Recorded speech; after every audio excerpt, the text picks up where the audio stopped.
Everybody, let's talk about the prophetic word again today. We're going to go to Ephesians chapter 5, verse 15 and 16, and then 1 Samuel 23, 10 to 14. And of course, I'll put the references in the description below the video.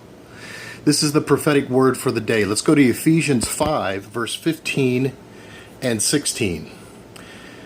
It says, "See that you walk circumspectly, not as fools, but as wise, redeeming the time, because the days are evil." See that you walk circumspectly. What does that mean? The word circumspectly means carefully, or looking around, in and around your surroundings. Pay attention to your surroundings. And what is a good example of walking circumspectly? Before we go to that in 1 Samuel, why do we walk circumspectly or carefully? Not as fools, but as wise. When we are walking circumspectly, we are walking in wisdom, redeeming the time, because the days are evil. There's never going to be a day until we are in the presence of God that we don't live in some sort of evil as a believer, subject to it, or in some way, shape, or form, because the days are evil. That's why we walk circumspectly. 1 Samuel 23, 10 to 14 says, "Then David said, O Lord God of Israel, your servant has certainly heard that Saul seeks to come to Keilah to destroy the city for my sake. Will the men of Keilah deliver me into his hand? Will Saul come down as your servant has heard? Or Lord God of Israel, I pray, tell your O Lord God of Israel, I pray, tell your servant." And the Lord said, he will come down. Before we go on, this is the example of walking circumspectly. The first thing that you're going to do when you are doing this is that you are praying and you're having a conversation with God about your surroundings. You're not leaving your surroundings to yourself to figure out. You are talking to God. Whatever comes into your mind, you're asking God questions of why it's there, about your surroundings, and He will communicate with you. So he said here, then David again in verse 10 said, O Lord God of Israel, your servant has certainly heard that Saul seeks to come to Keilah to destroy the city for my sake.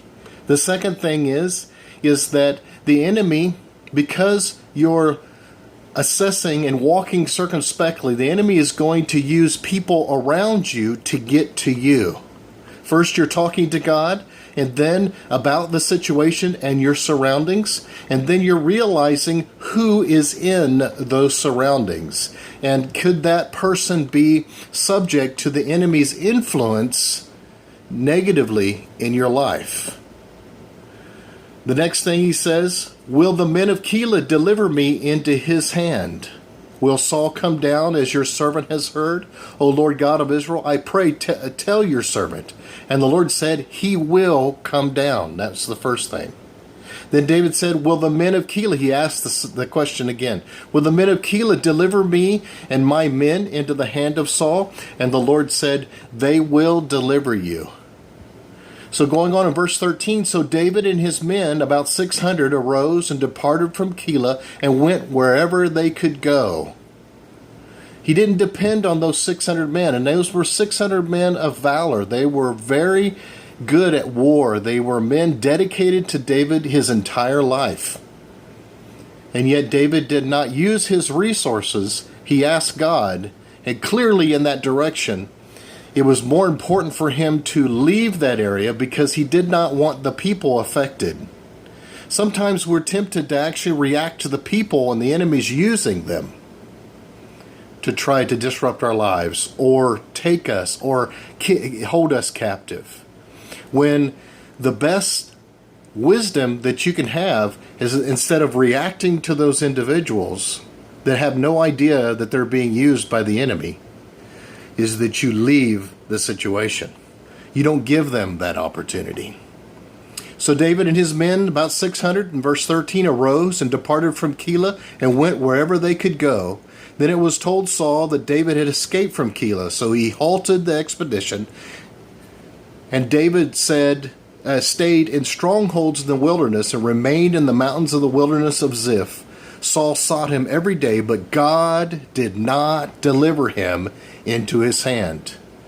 Was David's actions a part of God not delivering Saul into David's hand? Yes, it was. God does not intend for you to, when you are walking circumspectly, to sit and let things happen to you. Start talking to him. Start assessing your situation, and then begin to do something about it in the leading of God. Wait for his answer. Respond with the initiative, with the positive that he is answering you. Yes, he will come down. Yes, they will be influenced to disrupt your life or do something to you. Don't sit there and let it happen. Get up and get out of that situation. That is walking circumspectly. But do something without sinning. That's the most important thing. God bless you. Have a great day.